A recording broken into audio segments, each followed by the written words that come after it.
स्वागत है आप सभी का। आप देख रहे हैं इंडिया डेली। मैं हूं आपके साथ नैना यादव और लेकर हाजिर हूं आपका सबसे पसंदीदा प्रोग्राम स्वस्थ रहो मस्त रहो, क्योंकि हमें रहती है आपके स्वास्थ्य की चिंता। इसीलिए रोज एक्सपर्ट्स के माध्यम से हम बताते हैं कि कैसे आपको अपनी सेहत का रखना है ध्यान और कौन सी परेशानियों को आपको बिल्कुल नहीं करना है नजरअंदाज। आज हम जिस विषय पर बात करने वाले हैं वो इतना काम का विषय है कि मुझे लगता है कि आप या आपके अपने जरूर उस समस्या से दो चार हो रहे होंगे। आप समझ गए होंगे अब तक मैं बात कर रही हूं बाल झड़ने की समस्या की।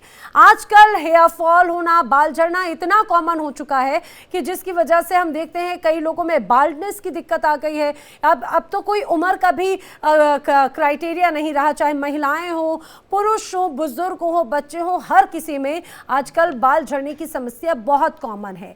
अब वजहों की भी बात करेंगे। कहा जाता है तनाव, पोषक तत्वों की कमी होना, कई बार डैंड्रफ होना या फिर स्कैल्प में जब एक्स्ट्रा ऑयल आ जाता है, ये भी डॉक्टर्स बताते हैं, बीमारियां होना, और कई बार कहा जाता है कि थायराइड अगर इम्बैलेंस्ड है आपका तो उसकी वजह से भी बाल झड़ना बहुत कॉमन हो चुका है। और आजकल तो फैशन इतना ज़्यादा ट्रेंडी है, लोगों को तरह की हेयर स्टाइल्स, कलर या फिर ब्लीच कराना बहुत कॉमन हो चुका है। केमिकल ट्रीटमेंट जैसे लोग करवाते हैं, अलग अलग ट्रीटमेंट्स, उसका इम्पैक्ट बहुत ज़्यादा होता है। साथ ही हेयर स्टाइलिंग, ऑफ कोर्स हर कोई अच्छा दिखना चाहता है, लेकिन आखिर कैसे आप अपनी उस स्टाइल और हेयर फॉल को कंट्रोल करते हुए कैसे उस अच्छी लाइफस्टाइल को आप कंट्रोल कर सकते हैं, उसको मैनेज कर सकते हैं, ये हम आपको बताने की कोशिश करेंगे। क्या कुछ और मुख्य वजहें होती हैं? महिलाओं में कहा जाता है कि बाल झड़ने की समस्या अलग वजह से होती है, पुरुषों में अलग वजह होती है। तमाम जो कहा जाता है कि अलग अलग वजहों के साथ में लोग दो चार होते हैं और इसी वजह से गंजापन जो है लोगों में आता हुआ नजर आता है। इसीलिए आज का ये शो बेहद खास है। आपके लिए मैं लेकर आई हूँ ये आज का विषय, जिसमें हमारे साथ में जुड़े खास एक्सपर्ट्स, आपको उनसे मिलवा देते हैं। मानसी गुलाटी जी हैं हमारे साथ में, लाइफस्टाइल एक्सपर्ट हैं, बहुत स्वागत है आपका। डॉक्टर नरेश चावला हैं जो कि दिल्ली मेडिकल काउंसिल के वीपी हैं, बहुत स्वागत है सर आपका। डॉक्टर अजीता न्यूट्रिस्ट हैं हमारे साथ में, वो आपको बताएंगे कि कैसे आप अच्छे खान पान के साथ में इस जो समस्या है उससे आप निजात पा सकते हैं। सबसे पहला सवाल डॉक्टर नरेश मैं आप ही से करना चाह रही हूँ, प्लीज़ आप ज़रा ये बताइए कि आजकल हेयर फॉल होना इतना कॉमन क्यों हो गया है? पहले के वक्त में हम कुछ बीमारियों से उसे जोड़ते थे, कुछ एज क्राइटेरिया के साथ में जोड़ते थे, लेकिन आज ऐसा लगता है age is no bar for hair fall. देखिए, पहली बात तो हेयर फॉल कई किस्म का होता है और मैं आपके दर्शकों को ये बताना पसंद करूंगा 50 to 60 hair strands fall per day बड़ा नॉर्मल सा है। हम जो सोचते हैं कि हमारा बाल वहीं का वहीं उतना ही लंबा है, उतना ही छोटा है वगैरह वगैरह, ये अंदर से बदल रहा होता है। तो मैंने बहुत ज्यादा लोगों को हेयर फॉल की चिंता से बिगड़ते हुए ज्यादा देखा है। अच्छा। तो 5 चीजें जो कि कॉमन है, तो हेयर फॉल अपने आप में ट्राइकोटोल, ये बहुत ही बड़ी साइंस है, बहुत बड़ा विज्ञान है, लेकिन मैं मोटा मोटी शब्दों में बताऊंगा कि एक तो अपने न्यूट्रिशन का ख्याल जरूर रखिएगा। अगर आप नीचे से तो बिल्कुल ही खराब से हैं, आप ना दाल खाते हैं, ना पौष्टिक आहार खाते हैं, ना कैल्शियम लेते हैं, ना हरी सब्जी खाते हैं और सोचो कि मेरे बाल सुंदर हो जाएं, ऐसा नहीं होता। तो first aspect is the nutrition aspect. दूसरी एस्पेक्ट होती है कुछ बीमारियां, थायराइड या हार्मोनल इम्बैलेंसेस बहुत बुरी तरह एसोसिएटेड होते हैं, इसलिए सबसे पहले उनको रूल आउट करो। लोकल कॉजेज में, जिसको कि आम जुबान में आप टीवी में शैम्पूज के ऐड देखती होंगी, सीक्री, या जिसको हम आम जुबान में सबोरिया कैपिटिस कहते हैं, वो बहुत कॉमन है। और इसके ऊपर एक और चीज है जो कि मेल्स में बहुत कॉमन है, दैट इज कॉल्ड एलोपेशिया एंड्रोजेनिका, जिसको कि आम जुबान में हम मेल बाल्डनेस पैटर्न कहते हैं। और एक और चीज जिसको कि बीमारी माना जाएगा, एलोपेशिया एरिएटा, मुझे कम शब्दों में जो मोर कॉमन करने से बतानी पड़ी हैं ताकि लोगों को पता चल जाए। लेकिन मैं फिर भी कहूंगा, मैंने आज की तारीख में बहुत सारे युवतियों को, युवकों को खाली टेंशन करते हुए देखा है, डॉक्टर साहब मेरे बाल मेरे बाल मेरे बाल मेरे बाल। लगता है कि स्ट्रेस तो बहुत कॉमन एक फैक्टर हो गया है। Let me complete madam, stress is a common cause. उनको मैं कहता हूं तुम्हें दवाओं की जरूरत नहीं है, तुम्हें एक फिटनेस की जरूरत है, अपना वेट मेंटेन करो, अपना एक न्यूट्रिशियस संतुलित बैलेंस डाइट लो। अपने जंक, ये नहीं कि मैं खाऊंगा तो पिज्जा बर्गर और मेरे बाल अच्छे होने चाहिए, ऐसा नहीं हो सकता। जी। एडिक्वेट इनटेक ऑफ वाटर, ये इन जो मैंने बताया है, एक गुड हेयर के लिए ये चीजें अत्यंत आवश्यक। ये तो बेसिक वो चीज़ें हैं जिस पर हमें ध्यान देना ही चाहिए, लेकिन अनफॉर्चुनेटली लोग इन सारी बातों को नज़रअंदाज कर देते हैं। मैं डॉक्टर मानसी गुलाटी का रुख करूं और डॉक्टर अजीता का रुख करूं, लेकिन उसके पहले एक दर्शक हमारे साथ में अपने सवाल के साथ में जुड़े हैं। हरिद्वार से कमलेश जी हैं फोन लाइन पर। स्वागत है प्रोग्राम में कमलेश जी, सवाल पूछ सकते हैं आप। हाँ जी जी, मैं ये पूछना चाहती थी, मेरे को ना सर्वाइकल हो रहा है काफी टाइम से जी। हाँ, अच्छा अच्छा कमलेश जी, दरअसल माफ़ी चाहती हूँ, आज का जो हमारे कार्यक्रम का विषय है वो है हेयर फॉल। मैं जानती हूँ आप निरंतर हम अलग अलग विषयों पर बात करते हैं, तो आप आज उस शो के लिहाज से जुड़ी होंगी, लेकिन मैं चाहूँगी कि जल्दी हम एक और सर्वाइकल से बेस्ड जुड़ा हुआ एक शो लेकर आएंगे, तब उस पर आपके सवाल का जवाब ज़रूर मिलेगा। मैं अपने दर्शकों को एक बार फिर रिपीट कर दूँ कि अगर आप हमें कॉल कर रहे हैं, टीवी स्क्रीन पर जो नंबर्स बताए जा रहे हैं आप उन नंबर्स पर कॉल करें, लेकिन आज हमारे साथ में जो एक्सपर्ट्स जुड़े हैं वो है हेयर फॉल की समस्या का समाधान बताने के लिए। मानसी गुलाटी जी भी हमारे साथ में है। मानसी जी, लाइफस्टाइल आजकल लोगों का बहुत ज़्यादा चेंज हो चुका है। लोग अपने आप को हमेशा बहुत अच्छा ग्रूम अप करने की कोशिश करते हैं, हर कोई चाहता है वो बहुत अच्छा लगे, और उस अच्छे लुक में उनका जो बाल है वो बहुत इम्पॉर्टेंट रोल निभाता है, लेकिन वही उसी समस्या से वो दो चार हो रहे हैं। आखिर कैसे लाइफस्टाइल भी मैनेज हो जाए, स्टाइलिंग भी हो जाए और हेयर फॉल भी ना हो, क्या ये पॉसिबल है? बिल्कुल हो सकता है। एंड जैसे आजकल हर इंसान ये समस्या से जूझ रहा है, बालों की समस्या से जूझ रहा है, एंड एवरीवन वांट की हेल्दी हेयर रहे। तो मैं तो आपको हमारे जो एंशियंट, हमारे जो पुराने आयुर्वेदिक, हमारे जो पहले लोग यूज करते थे, तो मैं आपको पहले वही बताऊंगी। हफ्ते में एक बार oil massage is very important. तो मैं आपको 4 इंग्रेडिएंट्स बताती हूँ। आजकल तो इतने फेक तेल आ गए हैं, जिससे हिसाब से आप अभी आप बता रहे थे कि कलर्स लगाना, एंड लोग इतनी सारी चीजें करते हैं, दिस लाइक केमिकल होता है, और केमिकल से कैंसर भी हो सकता है। बिल्कुल। तो एक सिंपल चीज मैं आप लोगों को बोलना चाहूंगी, oiling massage is very important. हफ्ते में एक बार करिए। जो भी आपका बेस ऑयल है, या आप कोकोनट ऑयल लगाते हो या आप मस्टर्ड ऑयल लगाते हो, उसमें 4 पत्ते आप करी लीव्स के डालिए, फेनोग्रीक सीड डालिए, कलौंजी डालिए, सोक करिए इसको ओवरनाइट, शैम्पू से पहले इसको लगाइए। दूसरी चीज मैं आपके दर्शकों को ये जरूर बताना चाहूंगी, देखिए हम यहाँ पे किसी प्रोडक्ट के बारे में नहीं बोल सकते हैं। आजकल सब लोग बहुत एडुकेटेड हैं, कोई कोई ब्रांड यूज कर रहा है, कोई ब्रांड यूज कर रहा है, और बहुत सारे केमिकल होते हैं। केमिकल की वजह से हेयर फॉल होता है और बहुत सारी चीजें होती हैं। तो बेटर है वही शैम्पू यूज करें जो बिल्कुल जीरो और लेस केमिकल हो। तो हम लोग एजुकेटेड है, वी कैन टेक, लाइक हम देख सकते हैं क्या इंग्रेडिएंट्स हम यूज कर रहे हैं। Oiling important, shampoo is important, also diet plays very important role. वैसे मैं न्यूट्रिशन बैठी है, वो डाइट के ऊपर जरूर बताएंगी, आई नो, बट एक सिंपल टिप मैं जरूर देना चाहूंगी। जिन लोगों को हेयर फॉल का प्रॉब्लम है, आप लोगों को 1 चम्मच फेनोग्रीक सीड सोक करना है 1 महीना। We need to be consistent with our practice.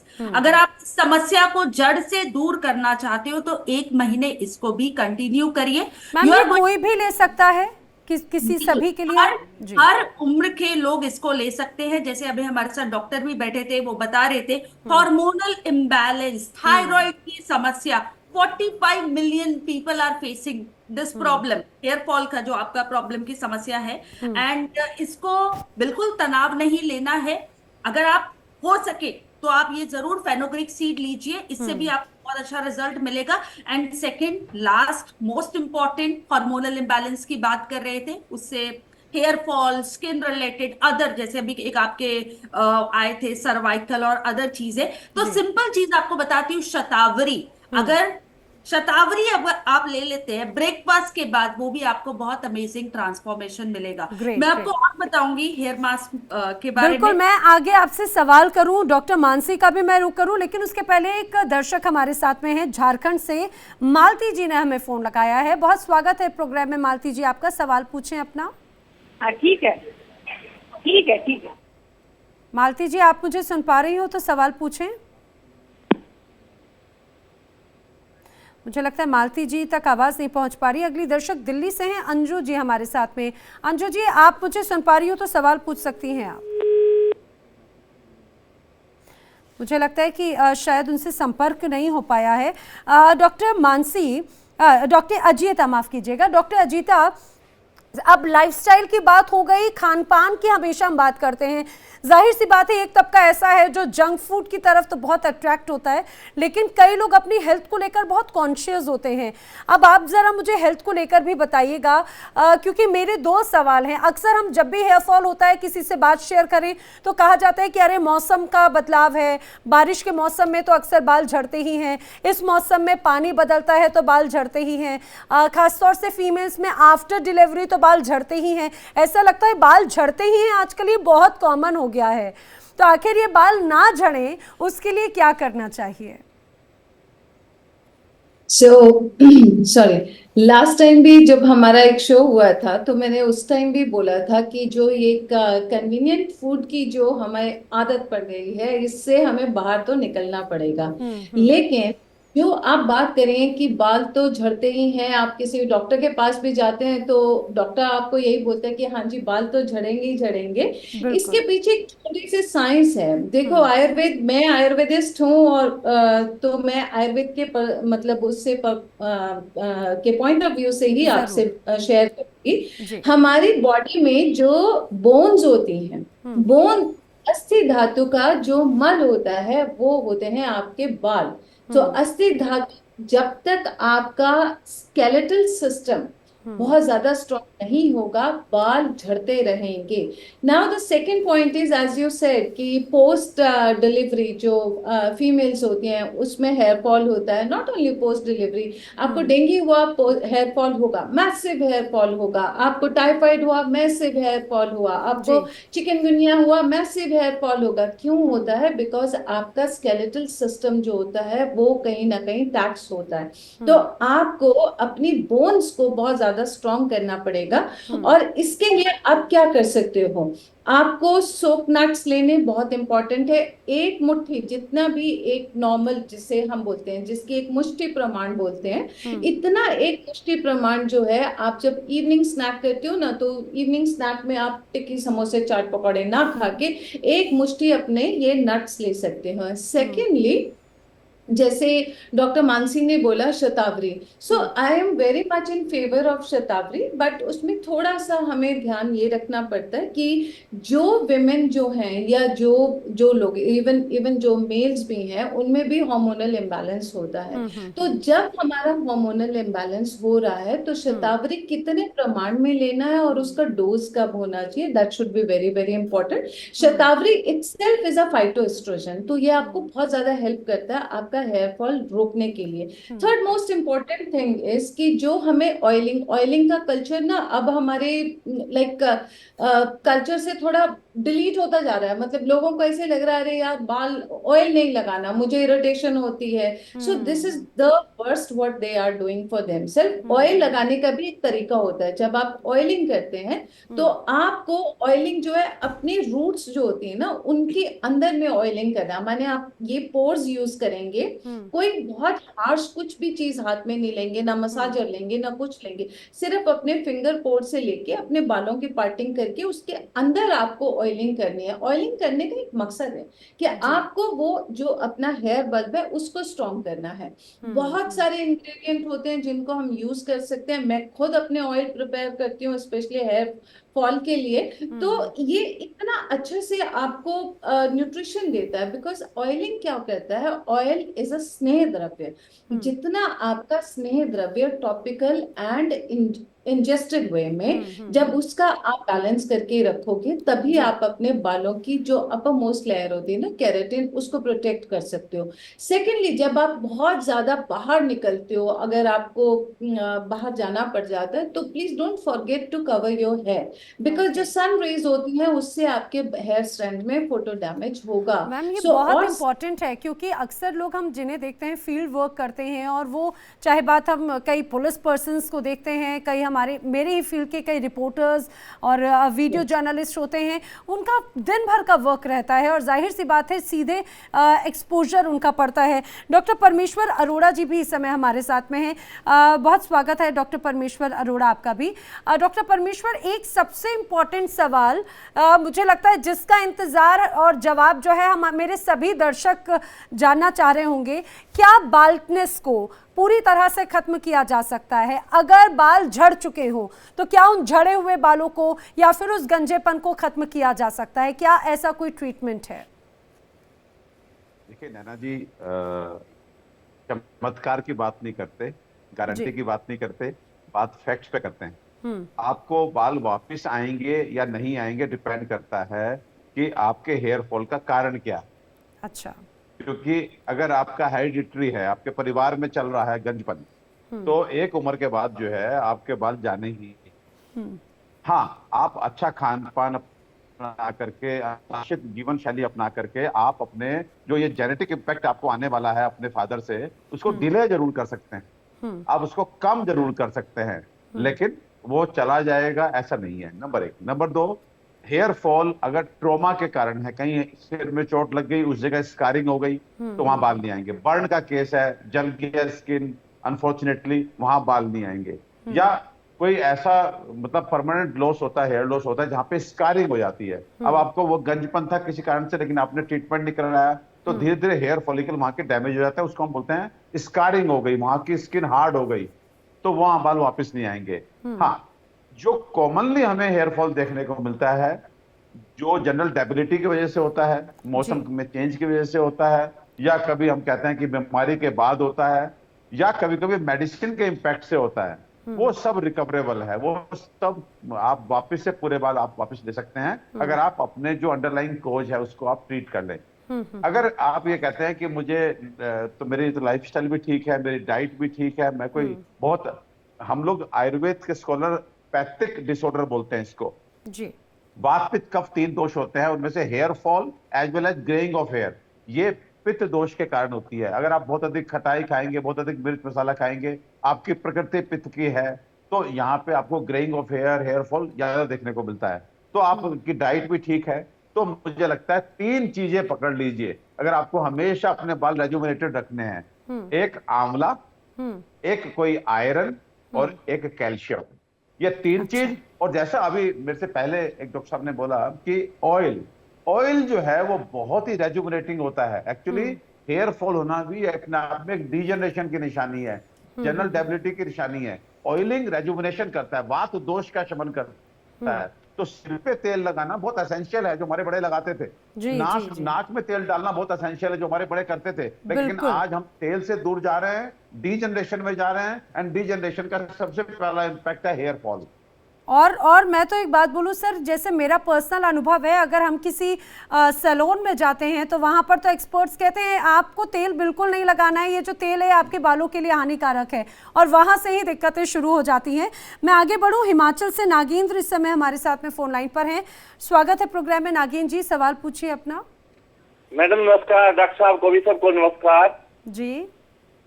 मैं हिमाचल प्रदेश के सरकाघाट मंडी से नागेंद्र सिंह नेगी बोल रहा हूँ मैम। जी जी नागिन जी, सवाल पूछिए, क्या पूछना चाहते हैं आप? मैम मैं ये एक तो डाई की वजह से जो बाल झड़ते हैं, तो कौन से किस्म की डाई लगानी चाहिए, नहीं लगानी चाहिए, मेहंदी लगानी चाहिए, कौन सा मतलब, क्योंकि कलर तो सभी लगाते हैं जी, तो ये मर्दों को भी और लेडीज को भी प्रॉब्लम होती चली जा रही है लगातार जी। और दूसरी बात की मिसिज के मांग में जहाँ पर सिंदूर भरते हैं वहीं से बाल झड़ना शुरू हुए थे, और धीरे धीरे वो मतलब वो जगह खाली, तो सिंदूर तो हिंदू नारी का जो मूल वो है जी, तो इसमें क्या मतलब सिंदूर की वजह है या उसकी वजह से कोई एलर्जी या कुछ ऐसा है जी? क्या बात है, बहुत बहुत काम का सवाल आपने पूछा। मैं चाहूंगी डॉक्टर मानसी से इसका जवाब ले लेती हूँ। डॉक्टर मानसी, डाई हर कोई करना चाहता है, लोग जहाँ पर मांग में सिंदूर भरते वहां पे एक लंबी लाइन और बड़ा गैप होता हुआ शुरू हो जाता है, उसके लिए क्या समाधान है? फिर मैं डॉक्टर नरेश जी का रुख करती हूँ। जी जी मानसी बिल्कुल जी। बिल्कुल, मैं एक ही बात बोलना चाहूंगी। कलर्स की बात कर रहे हैं एंड आजकल तो 16-17 साल से ही कलर लगाना शुरू हो जाते हैं। फैशन स्टेटमेंट है, डिफरेंट डिजाइनिंग करनी है, सब करना है। तो मैं आपसे एक चीज बोलना चाहूंगी, बिल्कुल कलर कीजिए।